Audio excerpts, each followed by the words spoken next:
మంచిగా ఉంది. అంటే బీఆర్ఎస్ ఉన్నప్పుడు బాగుందా, ఇప్పుడు కాంగ్రెస్ ఉన్నప్పుడు బాగుందా? ఇప్పుడే బాగుంది మా. ఇప్పుడే బాగుంది. ఎందుకట్లా? ఎందుకట్లా అంటే ఇప్పుడు పేదవాళ్ళకి ప్రతి అరువునికి అందటట్లుంది. అప్పుడు అరువుడికి రూడు ఏం చూసేది ఏం లేదు, ఉన్నోనికే ఇచ్చేసడం. అంటే ఇప్పుడు లోకల్ కాన్స్టిట్యున్సీలో చూసినా కానీ మూడు సార్లు కూడా మాగంటి గోపీనాథ్ అంటే బీఆర్ఎస్ పార్టీయే నడిచింది. మరి ఇప్పుడు కాంగ్రెస్ వస్తుందా బీఆర్ఎస్ వస్తుంది అంటారా?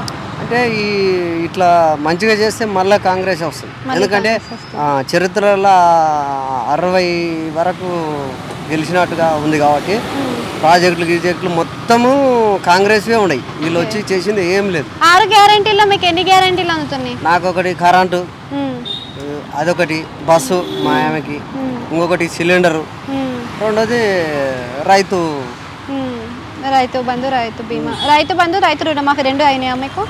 అయింది. మాది 1,60,000 వరకు ఉండే. ఇంకా మహిళలకు 2,500 ఇస్తా అన్నాడు.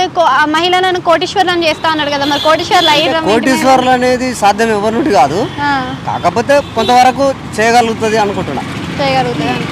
కానీ అన్ని పథకాలు అందరికీ అందట్లేదు, ఇచ్చిన హామీలు కరెక్ట్గా లేవంటుంటారు కదా. అంటే అందుతలేదని అంటే వాళ్ళ పేర్లు తప్పుడు వలన అంటే రుణమాఫీ కూడా కాలే, పేర్లు అటు ఇటు ఉండి.